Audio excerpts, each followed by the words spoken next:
ये चैप्टर है स्टैटिस्टिक्स, जहाँ पे हम लोग किसी भी डेटा को किस तरीके से अलग अलग चीज़ निकालते हैं वो पढ़ेंगे। सबसे पहले क्लास फ्रीक्वेंसी क्या होता है, कितने बार एक नंबर को रिपीट किया गया है वो क्लास फ्रीक्वेंसी है। क्लास क्या होता है, एक रेंज ऑफ वैल्यू जो हम लोग ले रहे हैं उसको क्लास बोलते हैं। जैसे 5 से 10 तक के सारे नंबर्स कितने बार रिपीट हुए हैं, 10 से 15 तक के नंबर्स कितने बार रिपीट हुए हैं। क्लास लिमिट क्या होता है कि कहाँ से कहाँ तक एक क्लास है, मतलब कि जैसे 5 से लेकर 10 तक के नंबर्स एक जगह लिख रहे हैं तो जो छोटा वाला नंबर हुआ वो लोअर लिमिट हो गया, जो बड़ा वाला नंबर हुआ वो अपर लिमिट हो गया। मैग्नीट्यूड ऑफ क्लास इंटरवल क्या हुआ, जो ऊपर वाला लिमिट हुआ और नीचे वाले लिमिट का जो डिफरेंस हुआ वो मैग्नीट्यूड ऑफ क्लास डिफरेंस है। Normally magnitude of class difference एक क्वेश्चन में सेम रहता है। जैसे 10 से 15 तक का हम लोग एक क्लास ले रहे हैं तो उसमें 10 आपका लोअर लिमिट है, 15 आपका अपर लिमिट है, तो 15 माइनस 10 5 हो जाएगा। इसका एक फॉर्मूला भी है एच जो कि होता है magnitude of class interval minus L2 जो कि अपर लिमिट है और माइनस L1 जो कि आपका लोअर लिमिट है। अब अगर आपको एक क्लास का मिड वैल्यू जानना है तो अपर value plus lower value divided by 2 कर देंगे। अब मीन क्या होता है, एवरेज होता है सारे नंबर्स का। मीन होता है सम ऑफ ऑब्जर्वेशन, जितने ऑब्जर्वेशन दिए हैं उसका sum by total number of observation, मतलब कितने सारे ऑब्जर्वेशन दिए हैं और कितने ऑब्जर्वेशन हैं। मान लीजिए 1 से 10 तक के 10 रैंडम नंबर्स लिखे हुए हैं तो वो सारे रैंडम नंबर को हम ऐड करेंगे और टोटल कितने नंबर लिखे हैं 10 नंबर, तो डिवाइड करेंगे 10 से। एग्ज़ाम्पल इस केस में है एक वेटेड एवरेज का, जैसे 80 किलो के 2 लोग हो गए, 75 के 3 लोग। इस तरीके से हम लोग को निकालना है कि इसका एवरेज क्या होगा। तो सबसे पहले ये जो नीचे वाला फ्रीक्वेंसी है उसको हम लोग ऐड करेंगे, जो कि ऐड करने पे यहाँ 27 हो रहा है, और ऊपर वाले से मल्टीप्लाई करेंगे, मतलब नहीं।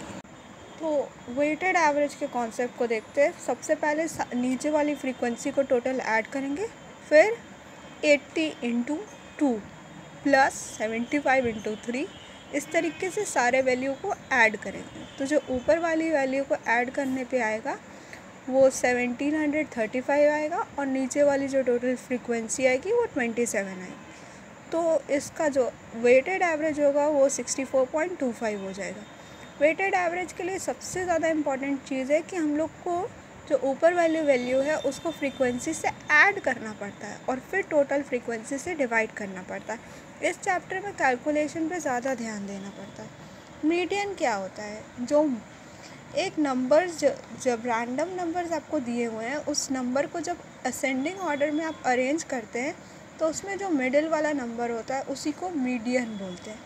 अगर total number of observation odd है, मतलब 11 टोटल नंबर दिए हुए हैं, तो फिर उन्हें असेंडिंग ऑर्डर में अरेंज करने के बाद हमें उसका मीडियन निकालने के लिए n+1/2th टर्म, जो टर्म मतलब जो नंबर आया वो नंबर होगा।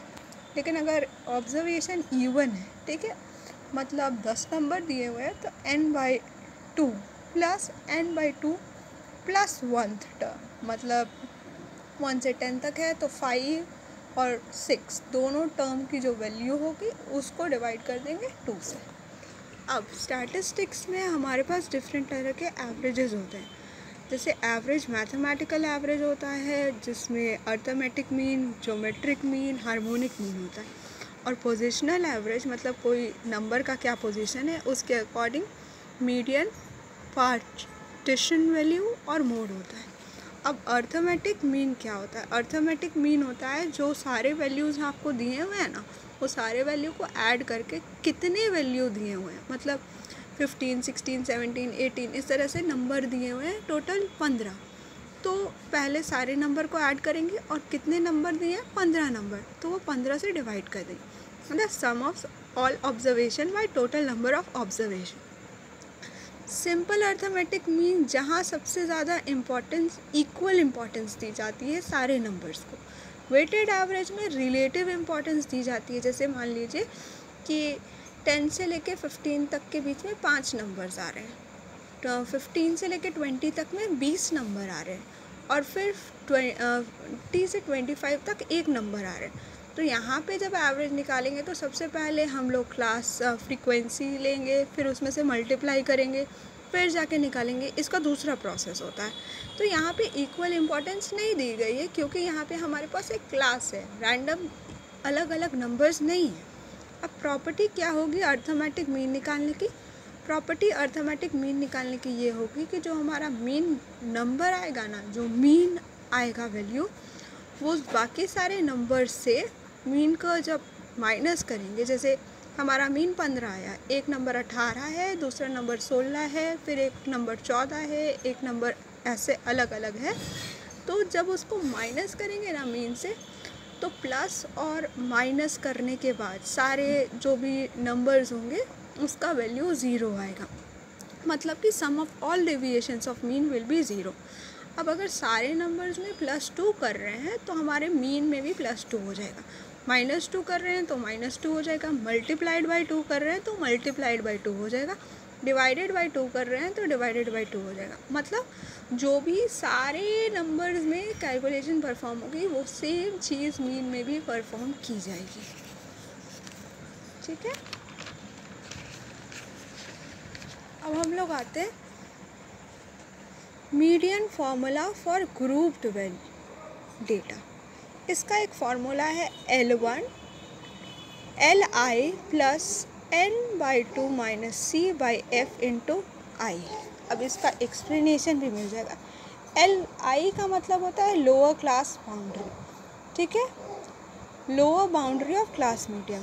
n का मतलब होता है कितनी फ्रीक्वेंसी है, c का मतलब होता है cumulative frequency of the before median class, i का मतलब होता है क्लास विथ, और f का मतलब होता है फ्रीक्वेंसी मीडियन। अब ये इसको एक एग्जांपल से समझते हैं। जैसे हमारा ये एक क्वेश्चन है, ठीक है, तो कम्यूलेटिव फ्रीक्वेंसी क्या होती है? जैसे पहला नंबर 8 है ना, दूसरा नंबर 15 है। जैसे 70 से 80 के बीच में 8 चीज़ है, 80 से 90 के बीच में 15 है। तो हमें क्यूमुलेटिव मतलब टोटल फ्रीक्वेंसी को ऐड करते जाना है। मतलब 8, 23, इसमें फिर 23 में से 21 ऐड करेंगे 44, फिर 13 ऐड करेंगे 57, फिर 7 ऐड करेंगे 64। तो ये आपका टोटल कम्यूलेटिव फ्रीक्वेंसी n का वैल्यू आ गया। इस क्वेश्चन में जो n पूछा है ना, n/2 पूछा है, तो n/2 का वैल्यू क्या हो जाएगा? 32, इस फॉर्मूला के अकॉर्डिंग।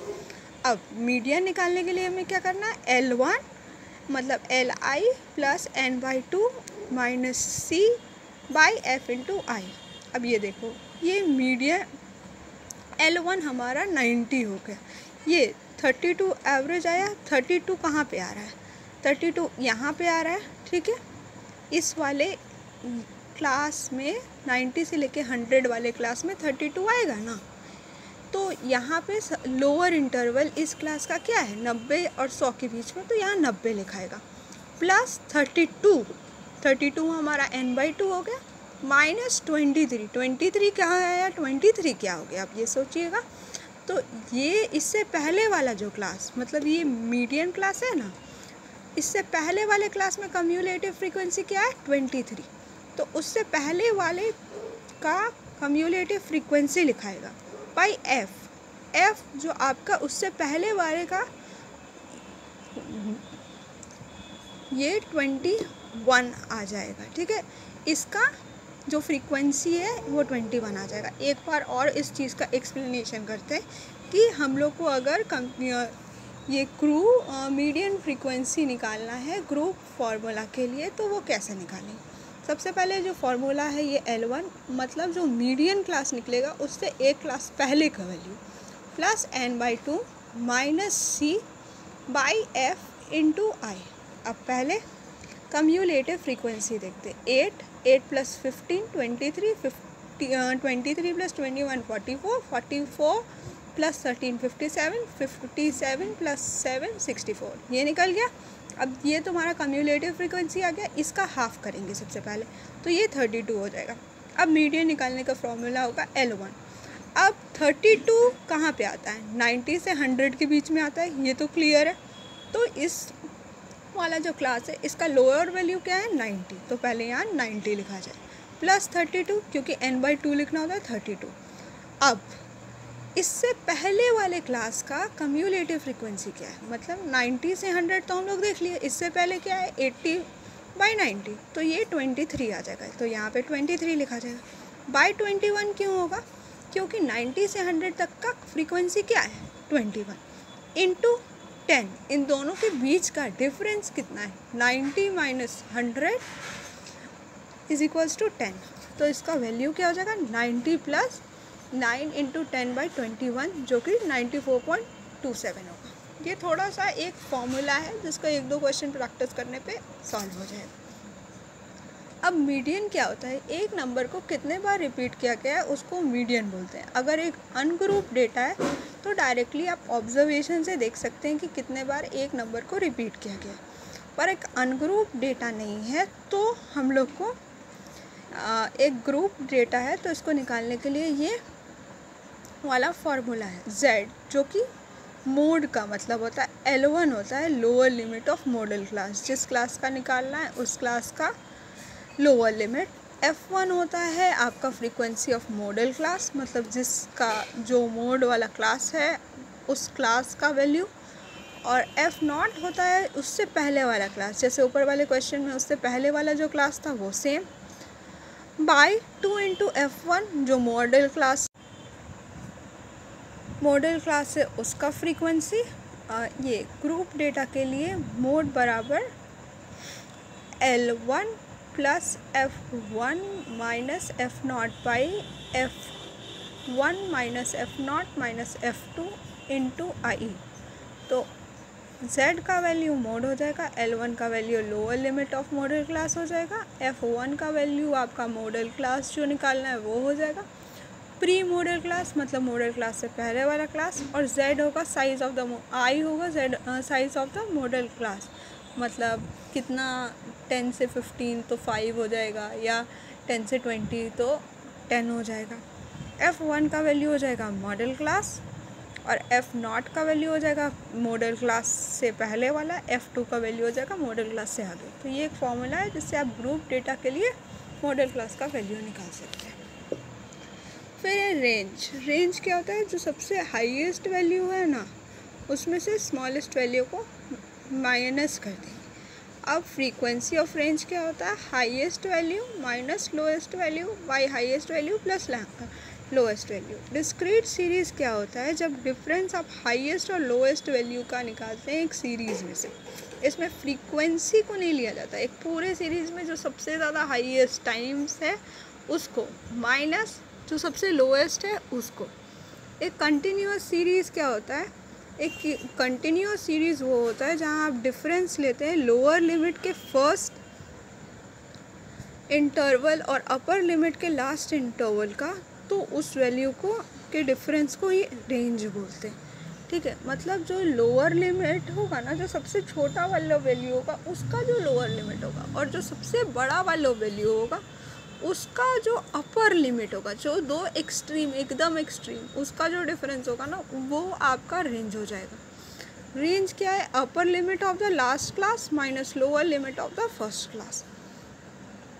ठीक है, अब मोड वाला ये जो क्वेश्चन यहाँ था वो मतलब जो इधर ग्रुप वैल्यू का मोड निकाल रहे थे उसका एक एग्जाम्पल है यहाँ पे, कि सबसे पहले तो हमें ये देखना है कि इसमें से मोड किसका कौन सा क्लास है जो सबसे ज़्यादा टाइम रिपीट हुआ है। तो वो 50 से 70 के बीच वाला है, तो ये इसका फ्रीक्वेंसी मैक्सिमम है। तो L1 का वैल्यू क्या हो जाएगा? Lower limit of modal class 50, और I का वैल्यू डिफरेंस कितना है? 70 माइनस 50 20। F1 का वैल्यू हो जाएगा 30, मतलब इस क्लास का फ्रीक्वेंसी 30 है। F0 का फ्रीक्वेंसी कितना हो जाएगा? इससे पहले वाले क्लास का 22 और इसके बाद वाले क्लास का 20। तो इस फॉर्मूला में डालेंगे तो 50 प्लस पहला वाला क्लास जो कि 30 होगा minus 22/2 into 30 minus 22 minus 20 into 20, ये जो डिफरेंस होगा। और ये सबको कैलकुलेट करके 58.89 आ जाएगा। अब इम्पीरियल रिलेशन क्या होता है? इम्पेरिकल रिलेशन होता है जब mode is equals to 3 times median minus 2 times mean. अगर आपको मोड निकालना है, मीडियन और मीन दिया है तो, या दोनों में से कोई दिया और तीसरा निकालना है, तो इसके लिए एक डायरेक्ट फार्मूला है। अब मीन डेविएशन क्या होता है? मीन डेविएशन में हम सिर्फ पॉजिटिव वैल्यू लेते हैं। अभी हमने पढ़ा था कि जो एवरेज होता है उसका डेविएशन कोई भी जो वैल्यूज़ दिया है उसके सम से करने पे 0 आ जाता है, ठीक है। लेकिन जब अगर उस सम में हम सिर्फ पॉजिटिव वैल्यू लेंगे, जैसे हमारा नंबर 15 है और एक तरफ एवरेज 15 है और एक तरफ 14 है और दूसरी तरफ 16 है, तो एक तरफ -1 आ जाएगा, एक तरफ +1 आ जाएगा, दोनों को ऐड करेंगे तो 0 आ जाएगा। पर -1 और +1 नहीं लेना है, यहाँ पे +1 और +1 लेना है, 2 लेना है, ठीक है। तो जैसे ये सारे नंबर्स हैं, अब इसमें ये सब का मीन आपका 7 आ गया, ठीक है। अब ये मीन आ गया 8, ठीक है। तो ये कितना डिफरेंस आ रहा है? 5, ठीक है। डेविएशन आ रहा है 5, 4, 3, 2, नेगेटिव पॉजिटिव कुछ भी नहीं, इसमें सिर्फ पॉजिटिव लेना है। इस टोटल का सम कितना हो गया? 30। टोटल फ्रीक्वेंसी कितना? टोटल नंबर कितना है? 10। तो मीन डेविएशन क्या हो जाएगा?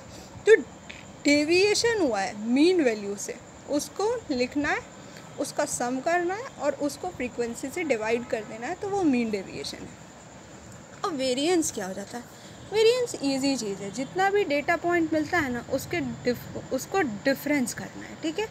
जो एक्सपेक्टेड वैल्यू है उसको स्क्वायर करना है और फिर उसका मीन करना है। मतलब एक एग्जांपल से समझते हैं कि ये सारे नंबर्स हैं जिनका मीन 8 आ रहा है, ठीक है। तो उन लोग का डेविएशन 8 से कितना है? मतलब 3 है, वो 8 से कितना? 5 का डिफरेंस है। ये 4 का है, 3 का है, 0 का है, 1, 1, 1, ये सब आ गया इसका डेविएशन। अब हमें अगर मीन डेविएशन निकालना होता तो क्या करते हैं? हम लोग ये सबको ऐड करते और डिवाइड कर देते टोटल नंबर ऑफ फ्रीक्वेंसी से। लेकिन यहाँ पे हम लोग को ये जो डेविएशन हमारा निकला है इस सब का स्क्वायर करना है, ठीक है। जब हम ये सब का स्क्वायर करते हैं फिर उसका सम करना है, तो ये इस पूरे का स्क्वायर करके जो सम आया वो 136 आया। अब इसको फ्रीक्वेंसी से डिवाइड करना है, ठीक है, जो कि 13.6 आ गया। क्लियर? मतलब डेविएशन का स्क्वायर का मीन करना है, उसको वेरिएंस बोलना है, ठीक है। मतलब पहले आपको नंबर्स निकालने हैं, उसका मीन निकालना है, फिर उसमें देखना है कि डेविएशन कितना आया, जो डेविएशन आया उसको स्क्वायर करना है और फिर उस स्क्वायर को फ्रीक्वेंसी से डिवाइड कर देना है, जिसका ये फॉर्मूला है ये वाला। अब स्टैंडर्ड डेविएशन क्या होता है? जब वेरिएंस को अंडर रूट कर देते हैं तो स्टैंडर्ड डेविएशन निकल जाता है। ये जो वेरिएंस अभी हमने निकाला ना, कि जो डेविएशन आया, डेविएशन का स्क्वायर किया, फिर उसको फ्रीक्वेंसी से डिवाइड किया, तो हमारा वेरिएंस आ गया। उस वेरिएंस को जब अंडर रूट कर देंगे तो हमारा स्टैंडर्ड डेविएशन आ जाए। अब कोफिशिएंट ऑफ वेरिएंस कैसे निकलता है? वेरिएंस का कोफिशिएंट निकालने के लिए स्टैंडर्ड डेविएशन बाय मीन करते हैं। जो स्टैंडर्ड डेविएशन हमने निकाला ना अंडर रूट ऑफ वेरिएंस से, उसको मीन से डिवाइड करते हैं, जो स्टार्टिंग में ही हमने क्वेश्चन में मीन निकाला, इन 200 करते हैं। फ्रीक्वेंसी क्या होती है? एक बार कितने नंबर को रिपीट किया जा रहा है, upper limit plus lower limit divided by 2। Frequency distribution क्या होता है? जब एक टेबल के फॉर्मेट में हम लोग सारे फ्रीक्वेंसी को एक ग्राफ पे डिनोट करते हैं या टेबल में, तो उसे फ्रीक्वेंसी डिस्ट्रीब्यूशन बताते हैं। अब फ्रीक्वेंसी पॉलीगॉन क्या होता है? एक लाइन ग्राफ होता है जहाँ पे फ्रीक्वेंसी को प्लॉट किया जाता है क्लास मिड पॉइंट से। अब जैसे 10 से 15, 15 से 20, 20 से 100, ये सारे मतलब ये सारे नंबर्स होकर जो भी, उसमें से जैसे 10 से 15 है तो इसका एवरेज क्या हुआ? 12.5। तो 12.5 पे एक डॉट बनाए फिर, और उसमें कितने सारे फ्रीक्वेंसीज़ हैं उसको लिखे, फिर दूसरे वाले के फ्रीक्वेंसी को लिखे। इस तरीके से एक ग्राफ बनाए, और वो जो ग्राफ बनाना, उस ग्राफ को फ्रीक्वेंसी पॉलीगॉन बोलते हैं। और ये हमारा स्टैटिस्टिक्स का चैप्टर ओवर।